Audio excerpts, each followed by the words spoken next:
avec votre esprit. Évangile de Jésus-Christ selon saint Matthieu. Gloire à toi, Seigneur.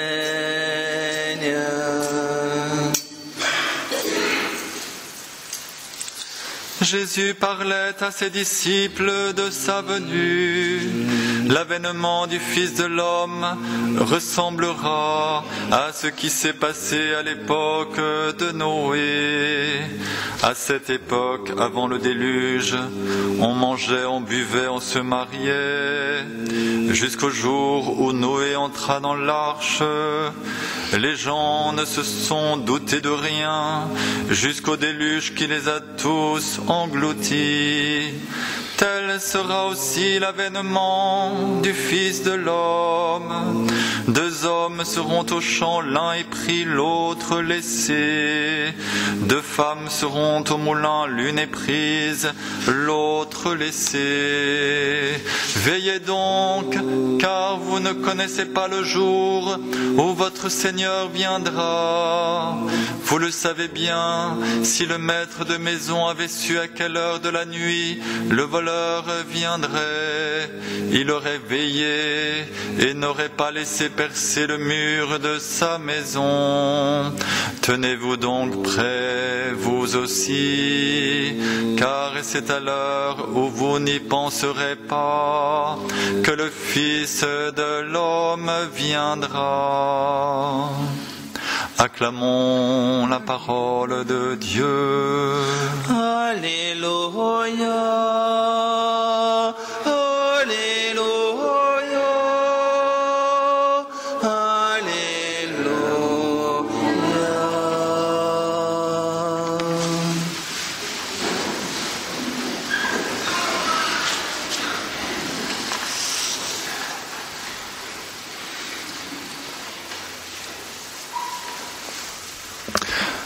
Le message donc de ce jour est assez court, assez clair. Tenez-vous prêts. Tenez-vous prêts pour accueillir le roi. Alors c'est un peu choquant ce que dit Jésus, parce qu'il dit le roi, il va venir comme un voleur.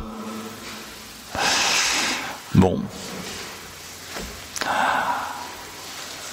En tout cas, le message insiste. Tenez-vous prêts. Et comment se tenir prêt? Il nous est donné ici 2 moyens. Premier moyen, c'est la première lecture. Eh bien, montons vers le temple. Montons à Jérusalem. Et nous savons bien que Jérusalem, depuis que Jésus a dit à la Samaritaine, ce n'est pas à Jérusalem qu'il faut aller, mais adorer en esprit et en vérité, alors il s'agit de rentrer dans ce temple intérieur. Jérusalem est où? Eh bien, Jérusalem, elle est à l'intérieur, là.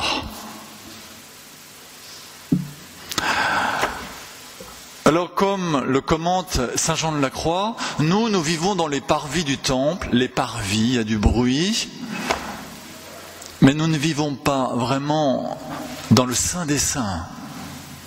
Bref, en français vulgaire, on va dire, on vit à côté de ses pompes, en dehors de soi-même. Ou alors on dit, on est éclaté.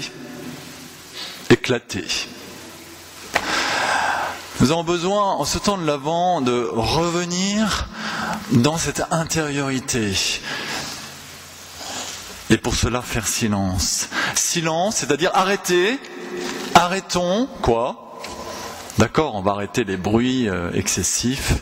Si on est de ceux qui regardent la télé, qui écoutent la radio en permanence, ou addicts Facebook ou autre chose, sur Internet, on va arrêter de se laisser complètement submerger, là. Ça, c'est le silence du bruit extérieur. Mais nous savons bien qu'il y a des bruits intérieurs. Ils sont un peu plus embêtants, ceux-là. Le silence des pensées qui nous entraîne. Alors saint Paul va jusqu'à dire, on va faire captive toute pensée captive pour le Christ. Ce tumulte intérieur qui nous entraîne, les pensées, les émotions, les peurs, les angoisses, tout ça. Et finalement aussi nos activités qui n'arrêtent pas. On passe d'une activité à une autre, et voilà. Et ça, c'est un rythme qui nous emprisonne. Voilà le bruit. Alors ça, c'est la vie dans les parvis. Premier moyen, donc, pour se tenir prêt, c'est entrer dans le cœur. Dans notre cœur. Nous avons un cœur. C'est une bonne nouvelle, non ? Nous avons un cœur. Et si nous entrons dans ce cœur, alors nous trouvons nous-mêmes et nous trouvons le Seigneur aussi. Il est là. Il nous attend. Il frappe. Oui, il frappe, mais à l'intérieur de nous-mêmes. Et il dit, laissez-moi sortir, mais entrez aussi. Ça, c'est le premier moyen. Le deuxième moyen nous est donné par saint Paul. Saint Paul qui dit aux Romains de se réveiller. Il nous dit, réveillez-vous. En fait, c'est l'homme nouveau en nous qui a besoin d'être réveillé. Le vieil homme, il est en pleine forme. Tout va bien, merci. Alors lui, il est bien éveillé. Hein. Le vieil homme avec... vous voyez, la caractéristique du vieil homme, c'est le plaisir immédiat. Alors ici, il nous est parlé de débauche, d'orgie, ripaille. Hein.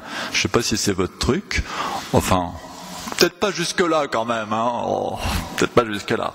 Mais enfin, recherche du plaisir immédiat, et puis recherche de l'avoir et du pouvoir. Alors ça, c'est la jalousie et l'envie. L'envie et les disputes.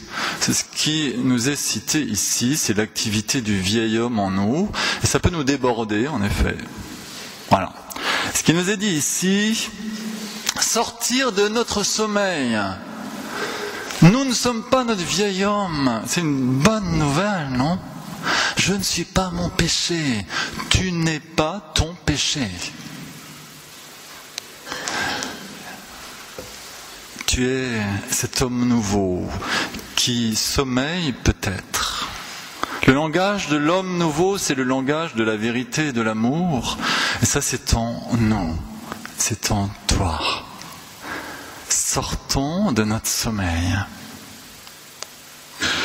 Alors on va passer, si vous voulez, de la loi du vieil homme en nous qui prend beaucoup de place. Vous voyez, ce vieil homme dominateur, manipulateur, qui juge en permanence et tout ça. Enfin bref, c'est un peu dramatique.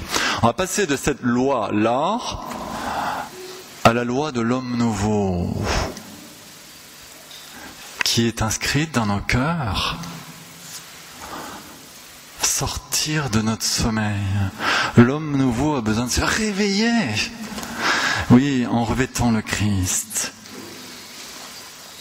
Ça, c'est le deuxième moyen. Mais nous entendons que ce deuxième moyen, qui consiste finalement à nous décider à obéir au Christ. Et si nous voulons obéir au Christ, nous avons besoin du Saint-Esprit, parce que comment tu fais, toi, pour obéir au Christ ? Tout seul. Aimez-vous les uns les autres d'amour agapé. Sans le Saint-Esprit, c'est impossible. Voilà. Donc on a besoin, effectivement, de revêtir le Christ. Mais comment faire pour éveiller l'homme nouveau en toi si tu ne fais pas silence ? Ça ne marchera pas. Si tu es toujours dans la cavalcade de tes activités, ou de tes pensées, ou de tes émotions, ça ne marchera pas. Tu n'arriveras pas à revêtir le Christ, c'est pas vrai. Tu es enfermé dans la logique de ton vieil homme. Et si tu veux faire silence sans prendre la loi d'amour, tu n'y arriveras pas non plus. L'un ne va pas sans l'autre. Si je veux faire silence alors que je suis rempli d'amertume parce que y a des choses que je n'ai pas pardonnées, c'est pas vrai, je ne ferai pas silence. Il y a une agitation en moi. L'un ne va pas sans l'autre. Alors, Jésus, nous nous le rappelons, dira à ses disciples, je vais vous préparer une place, puis je reviendrai. Alors nous allons lui préparer une place. Voilà le sens de l'avant. On va préparer une place. La première ou la seconde? La troisième? Bon, de préférence la première place quand même. Et j'allais dire toute la place. Parce qu'il n'y a pas la première place le dimanche pour Jésus, puis le reste du temps c'est pour nous. Ça n'aurait pas de sens. Alors qu'il prenne la place. Oui. Parce que si je lui laisse la place dans ma vie, alors l'homme nouveau en moi va pouvoir s'éveiller. Je deviendrai moi-même. Enfin. Et je pourrai entrer véritablement dans ce silence. Rappelons-nous ce que dit Mère Teresa sur le silence. Le fruit du silence, c'est la prière. Et le fruit de la prière, c'est la foi. Et le fruit de la foi, c'est l'amour. Et le fruit de l'amour, c'est le service.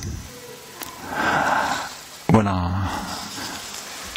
Voilà ce chemin merveilleux que le Seigneur ouvre devant nous.